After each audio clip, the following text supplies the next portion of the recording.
अस्सलामुअलैकुम। Economy matters में खुशामदीद। मैं हूं शाज़ेब अहमद। सबसे पहले शामिल करते हैं टॉप स्टोरीज। विफाकी बजट 12 जून को पेश होगा। कौमी असम्बली और सेनेट का इजलास कल बुलाने के लिए समरी इरसाल। कौमी इक्तिसादी काउंसिल का इजलास कल होने का इम्कान। इक्तिसादी सर्वे 11 जून को पेश किया जाएगा। पाकिस्तान अगले 5 साल में कर्जों पर 45,000 अरब रुपए सूद अदा करेगा। बिल 2.5 साल की हुकूमती आमदन के मुसावी होने का इंकशाफ। बैरूनी कर्जों और वाजबात का हजम 104 अरब डॉलर से तजावुज। और आलमी मंडी में खाम तेल की कीमतों में 1.5% तक कमी। ब्रेंट $93, WTI क्रूड ऑयल $89 फी बैरल पर आ गया है। और आपको जिक्र करेंगे गैर मुल्की करेंसीज का। इंटरबैंक में डॉलर की कदर में आज 3 पैसे की कमी देखी गई, जिसके बाद इसकी कीमत 278 रुपये 37 पैसे पर आ गई है। यूरो को देखें तो आज 47 पैसे महंगा हुआ है। बरतानवी पाउंड 1 रुपया 1 पैसे महंगा हुआ है, जिसके बाद इसकी कीमत 372 रुपये 10 पैसे पर आ गई। गोल्ड मार्केट के हवाले से आपको अपडेट करें। मुल्क में सोने की कीमत में इजाफा देखा गया। फी तोला 2830 रुपये महंगा हुआ। कीमत 4,55,063 रुपये हो गई है, जबकि 10 ग्राम सोना भी 2500 रुपये महंगा हुआ। इंटरनेशनल मार्केट को भी देखा जाए तो $28 फी ओंस इजाफा हुआ है, जिसके बाद कीमत $4,326 पर पहुंच गई है। आज के मौजू की तरफ आएंगे। मौजू आज का बजट ही है। बजट की तैयारियां हैं। पीपल्स पार्टी ने बजट मंजूरी में साथ देने का ग्रीन सिग्नल अब दे दिया है। तहफ़्फ़ुज़ात दूर हो गए हैं। बेशतर तजावीज़ पर इत्तफाक भी कर लिया गया है। विफाकी बजट 12 जून को पेश किया जाएगा। कौमी इक्तिसादी काउंसिल का इजलास कल होने की तवक्को है, जो बार बार मौखर हो चुका है। बजट की तारीख में ताख़ीर के वजूहात का जायजा लें तो वसाइल की तकसीम का तनाज़ा सर फहरिस्त है। काबिल तकसीम मुहासिल के फार्मूले पर इख्तलाफ अभी भी बरकरार है। विफाक ने सूबों से 1200 अरब रुपए के माली वसाइल मांगे हैं। सूबों ने अपना हिस्सा छोड़ने से इनकार कर दिया। विफाक सूबों से हासिल होने वाली इजाफी रकम दिफा, कौमी सलामती और रिलीफ पर खर्च करने का ख्वाह है। अगर बजट पर अखराजात की बात की जाए तो पाकिस्तान अगले 5 साल के दौरान कर्जों के सूद की मद में 45,000 अरब रुपए अदा करेगा, जो 2.5 साल की हुकूमती आमदन के मुसावी होगा। अगले माली साल में ही सूद की अदायगी के बिल का तखमीना अगर बताया जाए आपको तो ये 7,824 अरब रुपए रखा जाएगा। पाकिस्तान के जिम्मे बैरूनी कर्जों और वाजबात का हजम 104 अरब डॉलर से तजावुज कर चुका है। रवा माली साल तरक्याती मंसूबों की तकमील का हदफ हासिल नहीं हो सका। 194 मंसूबों पर फंड्स बरवक्त ना मिलने से ज्यादा पेशरफ्त नहीं हो सकी है। नए बजट में भी ऐसी ही सूरत सामने नजर आ रही है। वजारतों के बहुत कम मंसूबों को PSDP का हिस्सा बनाया गया है। आज इसी मामले पर बात करने के लिए माहिर इक्तिसादियात डॉक्टर फ़ारूक सलीम साहब हमारे साथ मौजूद हैं। Lahore chamber of commerce and industries के सदर फ़हीम उर रहमान सहगल साहब भी हमारी डिस्कशन का हिस्सा होंगे। फ़ारूक साहब, पहले मैं आपकी जानिब आऊँगा। बहुत शुक्रिया हमें ज्वाइन करने के लिए। फ़ारूक साहब, हम देख रहे हैं कि जो बजट की तारीख है, अगर इसकी सबसे पहले बात की जाए, इसमें बार बार हमने देखा कि वसाइल की तकसीम के तनाज़े को करार दिया जा रहा है कि इस वजह से ये हम देख रहे थे कि आगे जारी मुसलसल विफाक ने 1200 अरब रुपए के माली वसाइल मांगे और जो सूबे हैं उन्होंने अपना हिस्सा इसमें से देने से साफ इनकार कर दिया। ऐसी वजूहत हमारे सामने आई हैं। क्या ये सब मामला एक बार फिर हम यही कहेंगे कि जो NFC फार्मूला है उसी की तरफ जाएगा, और अगर ऐसा होता है तो फिर जो विफाक फिस्कल स्पेस निकालने की बात करता है वो फिर किस तरीके से निकाली जाएगी? ये एक माशी सवाल है जो आपने उठाया और एक सियासी नौयत का है। देखिए, सियासी नौयत तो मुझे इसमें इसलिए नज़र आती है कि हर साल जब भी बजट आता है तो जो सियासी जमातें हैं वो बजट के हक में वोट डालने से कबल अपनी अपनी शराइत और अपनी अपनी जो चीज़ें हैं वो सामने ले आते हैं, और फिर आप सोचिए कि एक वो लेन देन का और बार्गेनिंग का मामला जो है वो शुरू हो जाता है। देखिए, 3 वसाइल, जो 3 बड़े सवालात हैं माशी एतबार से। वो पहला सवाल तो ये है कि BISP जो बेनज़ीर इनकम सपोर्ट प्रोग्राम है, उसमें विफाक तकरीबन 850 अरब रुपया सालाना मुख्तस करता है। अब उसके जो बेनिफिशरीज हैं जो उससे फ़ायदा उठा रहे हैं, वो इस्लामाबाद के जो रहने वाले हैं वो तकरीबन आप समझिए कि 1% से ज़्यादा नहीं है। 99% बेनिफिशरी जो हैं वो इस्लामाबाद से दूसरे शहरों में, वो सूबों में रहते हैं, और उसका बोझ जो है वो सारा का सारा विफाकी बजट के ऊपर आता है।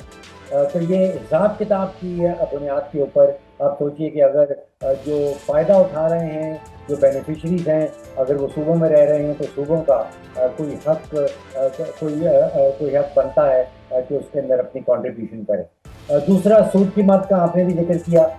इस साल तकरीबन 8,000 अरब रुपए सूद की मद में मुख्तस किया जाएगा। अब जो कर्जा जात लिए गए थे जिसके लिए ये सूद दिया जा रहा है, वो कर्जाजात जो हैं वो तो चारों सूबों के ऊपर खर्च किए गए थे। वो सारा का सारा कर्ज जो है वो इस्लामाबाद के ऊपर तो खर्च नहीं किया गया था।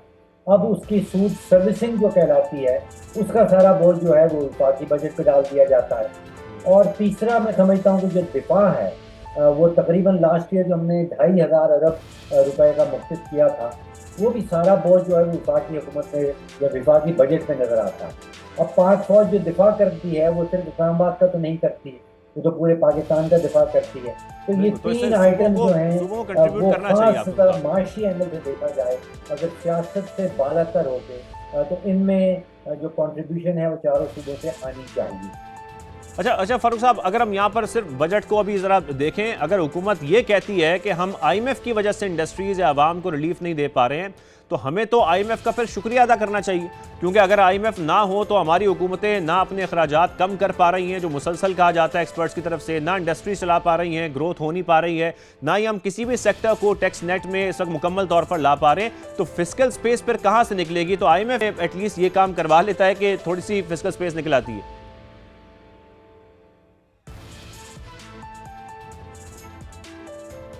फ़हीम साहब की तरफ मैं आता हूँ। फ़ारूक साहब भी हमारे साथ लाइन पर मौजूद हैं, उनसे भी बात करेंगे। फ़हीम सहगल साहब, आपका बहुत शुक्रिया हमें ज्वाइन करने के लिए। फ़हीम सहगल साहब, अब तो बजट की आमद है, जब हुकूमत अपने लिए फिस्कल स्पेस बनाने की कोशिश कर रही है, इसी हवाले से हम बात भी कर रहे हैं, तो ऐसे में जो सनतकार हैं उनके मसाइल तो सुने गए, ये बार बार हमें बताया गया, और हमारी जितनी भी चैम्बर्स के सदूर से बातचीत होती है उसमें आप सब बड़े मुतमईन नजर आते हैं जब भी मुलाकात के बाद आप लोगों से बात होती है। क्या वाकई मुतालबात तस्लीम करने की कोई यकीन दहानी कराई गई है हुकूमत की तरफ से अब तक, जब हम देख रहे हैं कि मुसलसल मुलाकातें भी हुई हैं और अब तो बजट बिल्कुल सर पर आ चुका है, या आप लोग तस्लीम कर चुके हैं कि इस स्टेज पर हुकूमत अब किसी भी तरीके से फैसिलिटेट नहीं कर सकती इंडस्ट्रीज को?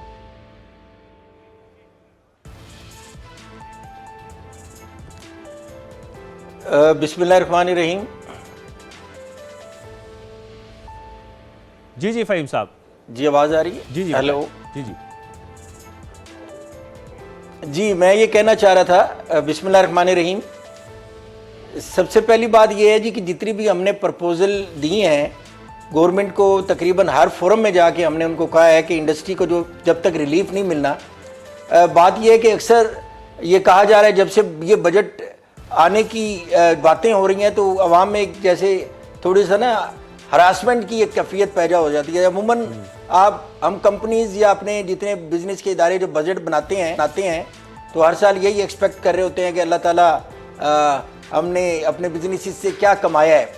लेकिन बड़ी हैरत की बात है, अपने जब पाकिस्तान मुल्क का बजट बनाते हैं तो हम अवाम भी सोचते हैं कि कितने खसारे का बजट बन जा रहा है, तो रिलीफ मिलना है नहीं मिलना तो एक थोड़ी सी ना टेंशन वाला माहौल बना होता है। तो मैं ये समझता हूँ कि गवर्नमेंट को रिलीफ देना चाहिए, और जो है ना ये बिजनेस फ्रेंडली बजट होना चाहिए। बिजनेस फ्रेंडली आप बजट बनाएंगे तो अल्टीमेटली जो है ना ये पब्लिक फ्रेंडली हो जाएगा। लोग कहते हैं ना ये आवाम दोस्त ये तो आप कह रहे हैं होना चाहिए, ये तो आप कह रहे हैं होना चाहिए, लेकिन जो मुलाकातें हुई हैं वज़ीर आज़म के साथ या हुकूमती नुमाइंदगान के साथ, उसमें फिर किसी किस्म के जो मुतालबात आपने सामने रखे हैं, कोई किसी किस्म की यकीन दहानी कराई गई है? अब तो ज़ाहिर है बजट तकरीबन तैयार हो चुका है, अब मुसलसल अब हम ये कह रहे हैं कि बजट आने वाला है और कल सेशन भी बुला लिया गया है, तो आप लोगों को कोई उम्मीद है कि इस बार किसी किस्म की फैसिलिटेशन इस बजट के बाद आप लोगों को मिलेगी?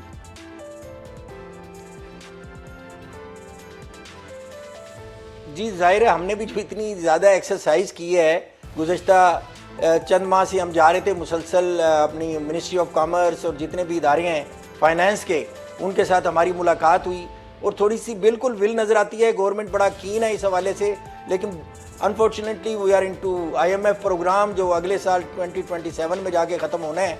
तो मैं ये समझता हूँ कि बहुत सारी ऐसी प्रपोजल जो हमने दी हैं कॉस्ट ऑफ डूइंग बिजनेस के हवाले से, ईज ऑफ डूइंग बिजनेस के हवाले से, और हमने ये भी कहा है कि ये जो दूसरा फेज़ है FTA का चाइना के साथ, इसको रिव्यू करें। देखें, कोई भी अब आप एग्रीमेंट किसी दूसरे मुल्क के साथ करते हैं तो पहले अपने मुल्क की मफाद को उसको तहफ़्फ़ुज़ दे के अपने मुल्क की जो लोकल इंडस्ट्री है इसको तहफ़्फ़ुज़ दें।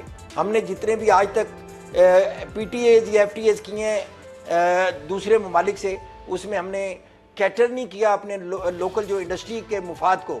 तो मैं समझता हूँ इसी वजह से बहुत सारे सेक्टर हमने देखे, बहुत बड़ी इंडस्ट्री देखी हमने, ऐसी कॉटेज इंडस्ट्री देखी, ऐसे SMEs देखे जिसमें बहुत बड़ा पोटेंशियल था यहाँ पे मैन्युफैक्चरिंग का, वो बैडली यहाँ से फिर वो एग्जिट कर गया, वो चाइना की इंपोर्ट बेस्ड हम कंट्री बन गए। तो आपने बुनियादी बात ये की कि इस वक्त विल नजर आ रही है हुकूमत की, लेकिन फिर वही बात है कि जो हाथ बंधे हुए आईएमएफ की तरफ से वही मसाइल सामने आ जाते हैं।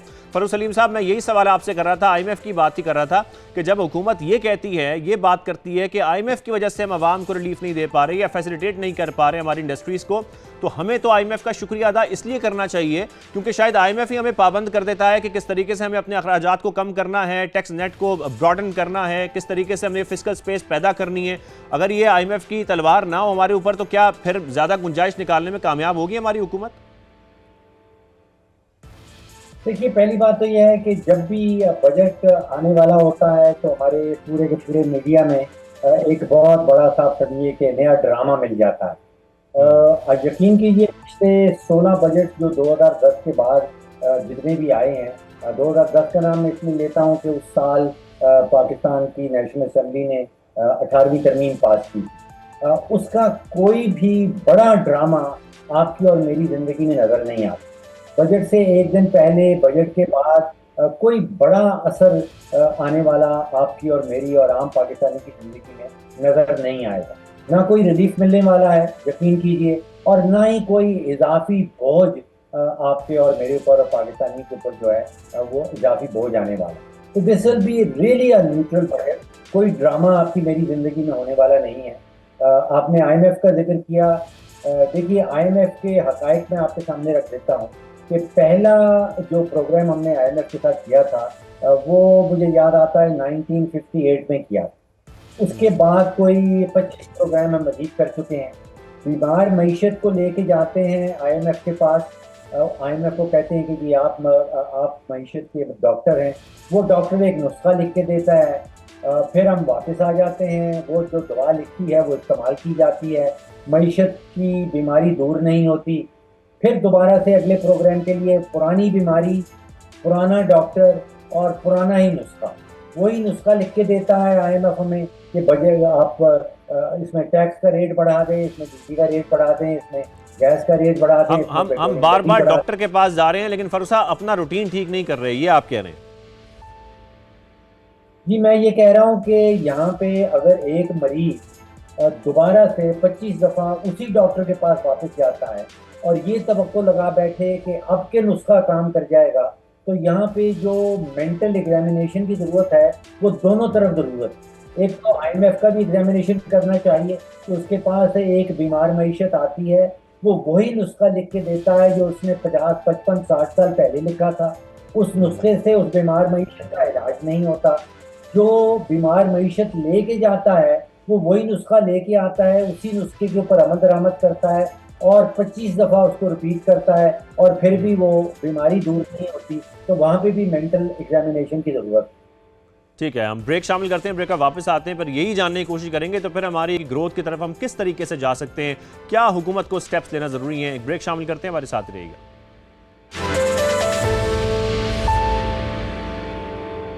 Welcome back. फरूख साहब, मैं पहले आपकी तरफ आऊंगा क्योंकि आप जो बात कर रहे थे कि हम बार बार डॉक्टर की तरफ जाते हैं, वही नुस्खा लेते हैं और यही एक हम ट्रैप में फंसे हुए हैं। इस ट्रैप से निकलना फिर कैसे है? इस हुकूमत का तकरीबन 5वां बजट है, इस मुआशी टीम का ये 3रा बजट है, तो हम स्टेबिलिटी से आगे किस तरीके से बढ़ेंगे, ग्रोथ की तरफ कैसे जाएंगे? कुछ तो हमें अब इसके लिए प्लानिंग करनी पड़ेगी।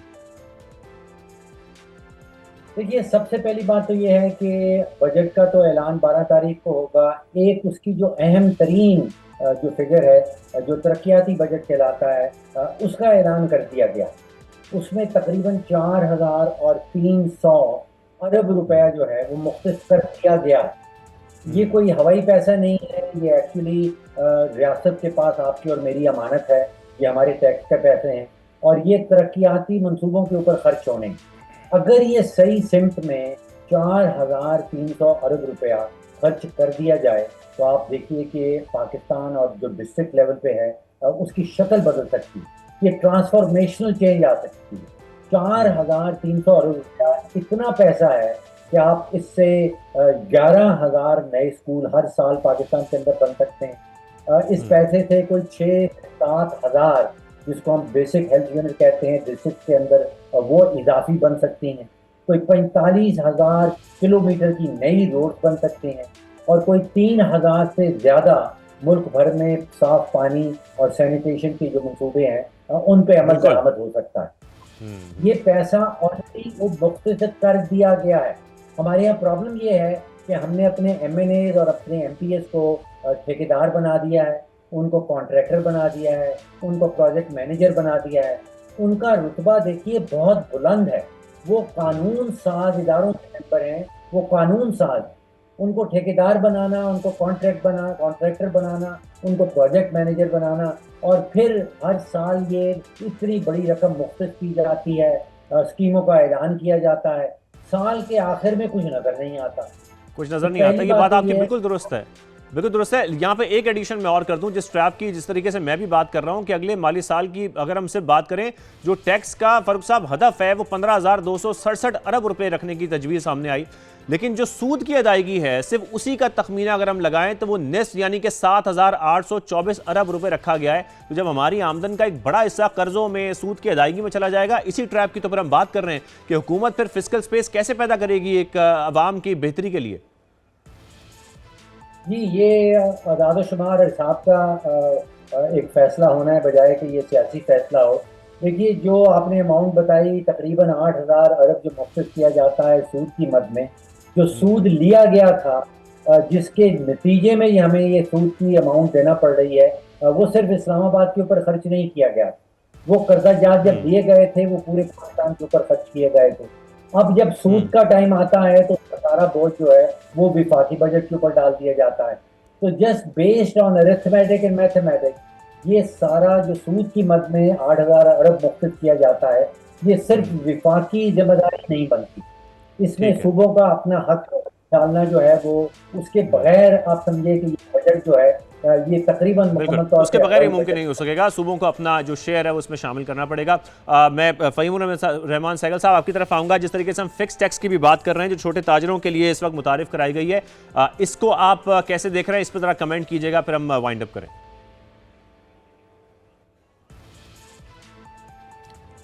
देखिए शाहजेब भाई, हम तो बड़ी अरसे से ये कह रहे हैं, हमारी ये डिमांड है कि हमें अपने टैक्स बेस बढ़ानी पड़ेगी।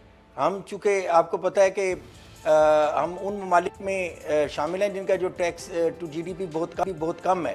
तो इस हवाले से इवन एक और रिफॉर्म्स की जो हमें बड़ी सख्त ज़रूरत है वो ये है कि हमारे जो टोटल टैक्स फेयर हैं, जो रिटर्न अपनी फाइल करते हैं उसमें 39% तो अपनी रिटर्न ही नील की फाइल करते हैं। तो ये भी एक, और वो पूरा जो वो स्टेटस इंजॉय करते हैं टैक्स पेयर का, उनके विद होल्डिंग टैक्स के अलावा जितनी भी जो डिस्काउंट्स हैं गवर्नमेंट की वो उसको पूरा इंजॉय करते हैं। तो उनसे भी कोई भी नील जो फाइल करे ना, उनसे भी आप एक उस टैक्स की मद में कुछ ना कुछ ज़रूर लें। तो फिक्स टैक्स के हवाले से बिल्कुल हम भी चाहते हैं लोगों को टैक्स में नेट में डालने के लिए उनको थोड़ा सा एक जो अभी जो एक नई स्कीम मुतारिफ कराई गई है बिल्कुल ज़रूर आना चाहिए उनके लिए। उनको फिर थोड़ा सा इनकरेज करें, उनके लिए इनकरेज करना चाहिए। और ज़ाहिर है उनको इस जब टैक्स नेट ब्रॉडन करने की बात हो रही है तो उनको इसमें शामिल होना चाहिए। बहुत शुक्रिया सहगल साहब, फारूक सलीम साहब, आप दोनों ने अपना कीमती वक्त दिया। इजाज़त दीजिए, अल्लाह हाफ़िज़।